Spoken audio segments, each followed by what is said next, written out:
Unit number 1 matrices and determinants definitions हैं। पहली definition है रो मैट्रिक्स की। A matrix is called a row matrix if it has only one row, यानी ऐसा matrix जिसकी सिर्फ एक ही रो हो, उस मैट्रिक्स को हम रो मैट्रिक्स कहते हैं। फॉर एग्जाम्पल 2 1 5 ये एक रो मैट्रिक्स है। 2 9 ये भी एक रो मैट्रिक्स है। 5 ये भी एक रो मैट्रिक्स है, क्योंकि इसके अंदर भी सिर्फ एक रो है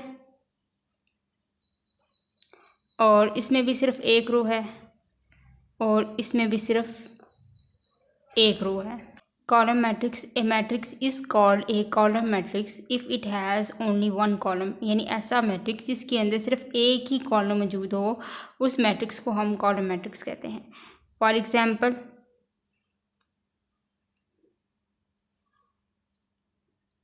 5 1 7 इसमें सिर्फ एक ही कॉलम मौजूद है।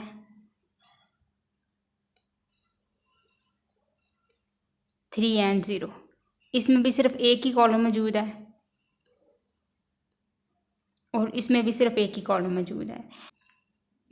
थर्ड डेफिनेशन है rectangular matrix. A matrix M is called rectangular if the number of rows of M is not equal to the number of column of M. ऐसा मैट्रिक्स जिसमें जो रोज़ हैं, number of rows is not equal, बराबर नहीं है number of columns के, यानी जिसमें रोज़ और कॉलम आपस में इक्वल ना हो, मैट्रिक्स को हम कहते हैं रेक्टेंगुलर मैट्रिक्स। For example 5 2 7 6 1 9। अब इसमें देखें R1 R2 R3 तीन रो हैं और इसमें अगर हम देखें C1 C2 दो कॉलम है, यानी तीन रो हैं और दो कॉलम हैं, यानी रोज़ और कॉलम आपस में इक्वल नहीं है, इसलिए इस मैट्रिक्स को हम कहते हैं रेक्टेंगुलर मैट्रिक्स। आगे square matrix. A matrix is called a square matrix if its number of rows is equal to its number of column, यानी ऐसा मैट्रिक्स जिसमें नंबर ऑफ रोज बराबर हों किसके, नंबर ऑफ कॉलम के, यानी जिसमें रोज़ और कॉलम आपस में इक्वल हों, उस मैट्रिक्स को हम कहते हैं square matrix. For example 5 1 3 and 2।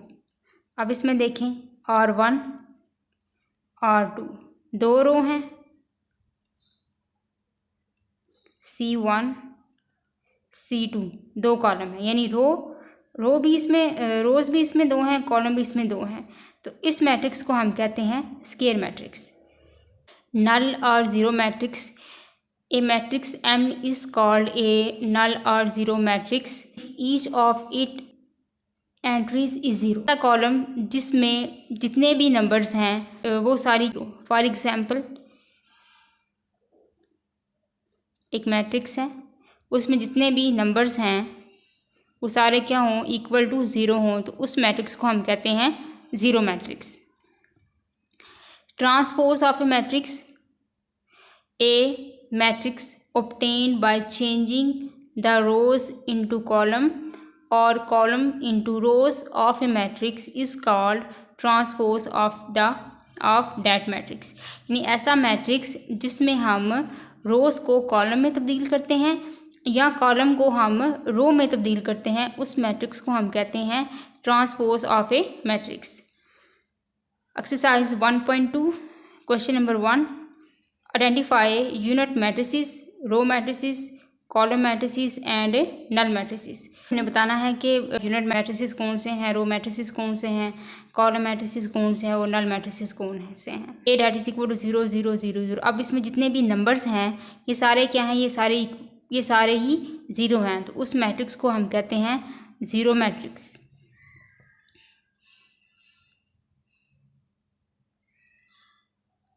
अब बी की बात करें तो बी में देखें, बी में जस्ट एक ही रो है, मैट्रिक्स को हम कहते हैं रो मैट्रिक्स। अब हम C that is equal to 4 0 6। अब इसमें अगर आप देखें तो इसमें जस्ट हमारा सिर्फ ए कॉलम है। तो ऐसा मैट्रिक्स जिसमें सिर्फ ए कॉलम हो उसको हम कहते हैं column matrix.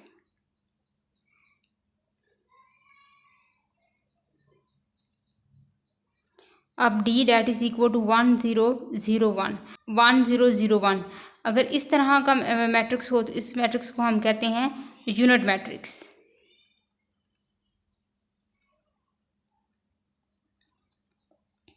E that is equal to 0, अब ई के अंदर जितने भी नंबर हैं वो क्या हैं, वो सारे ज़ीरो हैं। तो इट्स मीन इस मैट्रिक्स को हम कहते हैं zero matrix.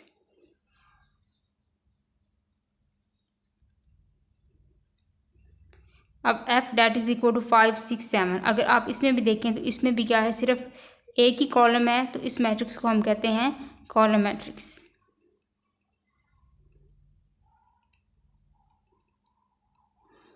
Identify square matrices, rectangular matrices, row matrices, column matrices, identity matrices, null matrices. अच्छा, इसमें हम देखेंगे तो इसमें हमारे पास क्या है, दो रो हैं और इसमें दो रो हैं, और ये देखिए आप C1 C2 C3, इसमें दो रो हैं और तीन कॉलम है, यानी रो और कॉलम आपस में इक्वल नहीं है। तो उस मैट्रिक्स को हम कहते हैं रेक्टेंगुलर मैट्रिक्स। सेकंड में हम देखते हैं 2, अब इसमें देखें इसमें सिर्फ एक ही कॉलम है, तो जिसमें सिर्फ एक ही कॉलम हो उसको हम कहते हैं कॉलम मैट्रिक्स। अब इसमें देखें, इसमें रो कितनी है, दो रो हैं,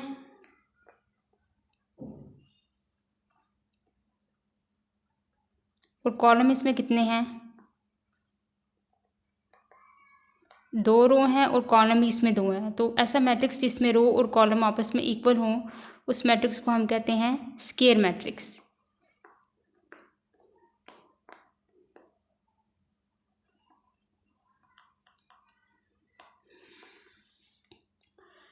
पार्ट नंबर 4 1 0 0 1, जिसमें ये एंट्रीज जो हैं वो 1 के इक्वल हों तो उस मैट्रिक्स को हम कहते हैं यूनिट मैट्रिक्स या आइडेंटिटी मैट्रिक्स।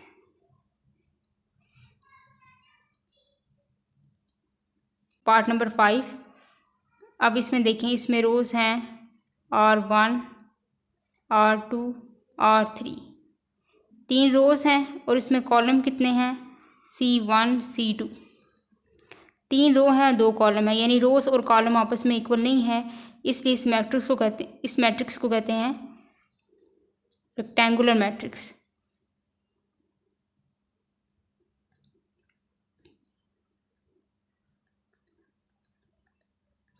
अब इसमें देखें 3 10, इसमें जस्ट एक ही रो है, तो इसलिए इस मैट्रिक्स को हम कहेंगे रो मैट्रिक्स।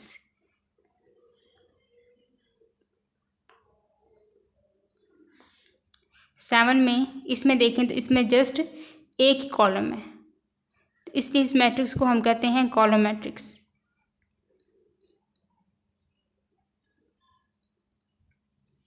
इसमें देखें तो ये हमारे पास R1, ये देखें R2 R3 C1 C2 C3, अब इसमें रोज़ कितनी हैं, तीन, और कॉलम पे कितने हैं, तीन, यानी रोज़ और कॉलम आपस में इक्वल हैं, इसलिए इस मैट्रिक्स को हम कहते हैं स्क्वायर मैट्रिक्स। ये भी नंबर हैं, ये सारे क्या हैं, ये ज़ीरो हैं, इसलिए इस मैट्रिक्स को हम कहते हैं ज़ीरो मैट्रिक्स।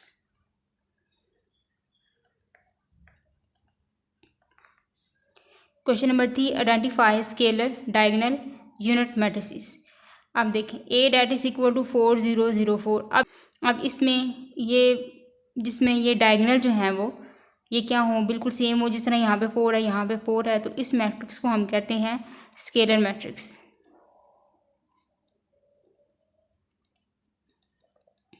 देखें B डैट इज इक्वल 2 0 0 1, अब देखें इसमें अगर हम देखें तो यहाँ पे क्या है 2 और यहाँ पे क्या है -1 है, तो बाकी ये एंट्रीज क्या है, ये एंट्री 0 है, ये क्या है, ये 2 और -1 है। तो इस मैट्रिक्स को जब ये नंबर डिफरेंट होंगे तो इसको हम कहते हैं diagonal matrix.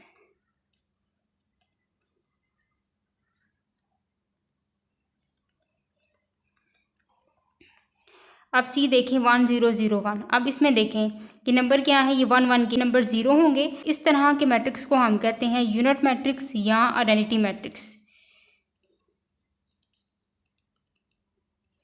D that is equal to 3 0 0 3। अब ये देखें यहाँ पे 3 है और यहाँ पे 0 है, तो ये भी डिफरेंट है, यहाँ पे 3 है यहाँ पे 0, ये दोनों डिफरेंट है, तो इसको मैट्रिक्स को हम कहते हैं diagonal matrix.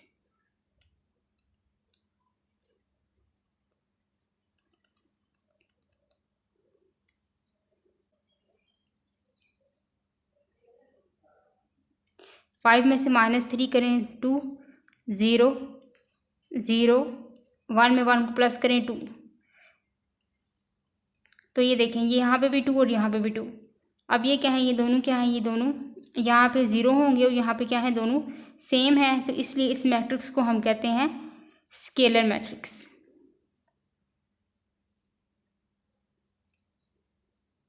Question number 4, find negative of matrices A B C D and E। Negative find करना है, हम लिखेंगे -A that is equal to, यहाँ पे 1 है तो हम लिखेंगे -1 0, इसी तरह ही रहेगा। यहाँ पे -1 है तो यहाँ पे आ जाएगा +1। इस तरह B का हमने नेगेटिव फाइंड करना है, B that is equal to 3 -1 2 and 1, तो हम लिखेंगे -B that is equal to, just हमने क्या करने हैं, इनके साइन को चेंज करना है। 3 है तो -3, -1 है तो +1, 2 है तो -2, 1 है तो -1। C that is equal to 2 6 3 and 2, और -C नेगेटिव इसका फाइंड करेंगे,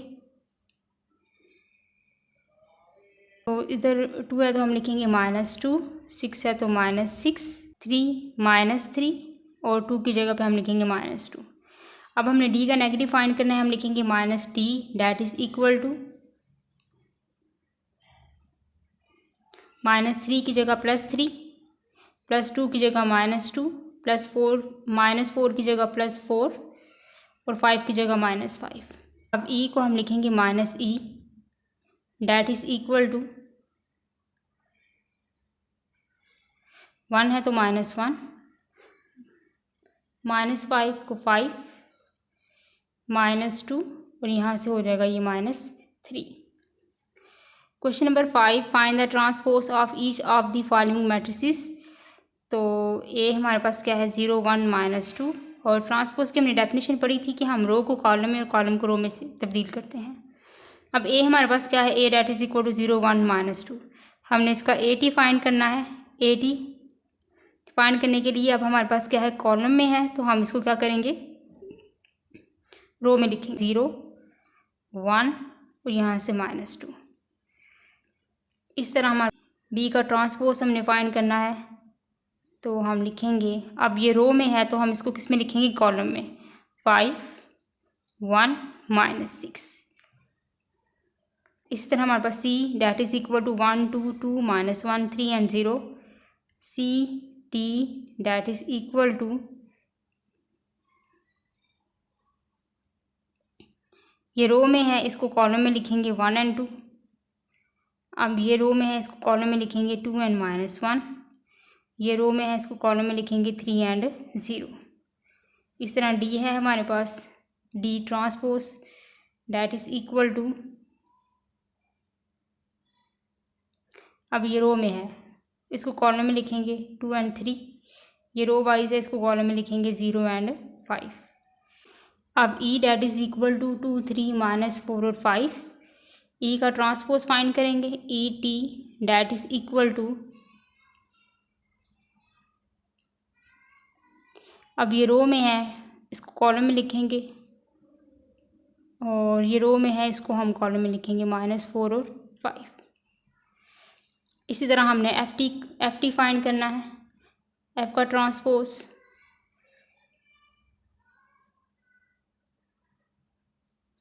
तो 1 2 3 एंड 4, अब ये रो में है 1 2, इसको कॉलम में लिख लेंगे 1 एंड 2 इस तरह से, और 3 4 को हम इस तरह से लिखेंगे।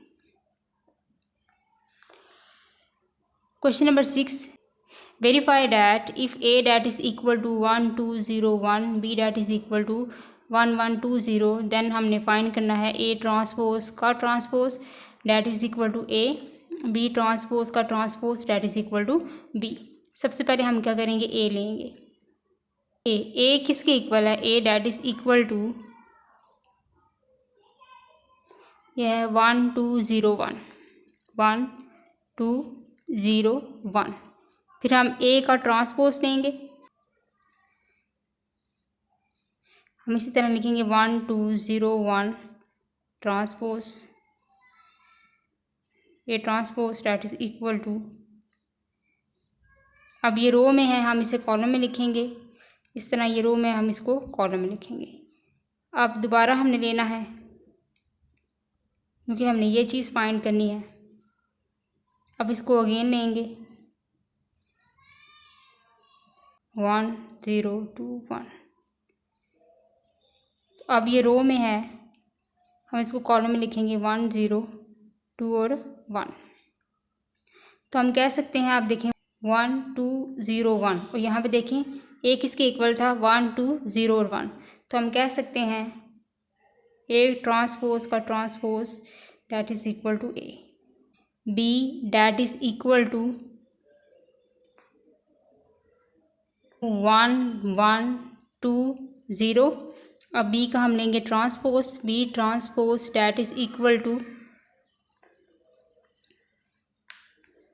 1 1 2 0 transpose, B transpose that is equal to, अब ये रो में है हम इसको कॉलम में लिखेंगे 1 1, ये रो में हम इसको कॉलम में लिखेंगे 2 एंड 0। अब हमने क्या करना है, इसका दोबारा ट्रांसपोज लेना है, तो हम लिखेंगे बी ट्रांसपोज का transpose that is equal to, ये वैल्यू लिखेंगे हम दोबारा, ये मैट्रिक्स को हम दोबारा लिखेंगे 1 2 1 0 ट्रांसपोज, बी ट्रांसपोज और transpose that is equal to, अब ये रो में है हम इसको कॉलम में लिखेंगे 1 एंड 2, ये रो वाइज है हम इसको कॉलम में लिखेंगे 1 एंड 0। अब ये देखें बी हमारे पास क्या था 1 1 2 0, और बी ट्रांसपोज का ट्रांसपोज हमारे पास क्या आया है 1 1 2 0, तो हम कह सकते हैं B transpose that is equal to B.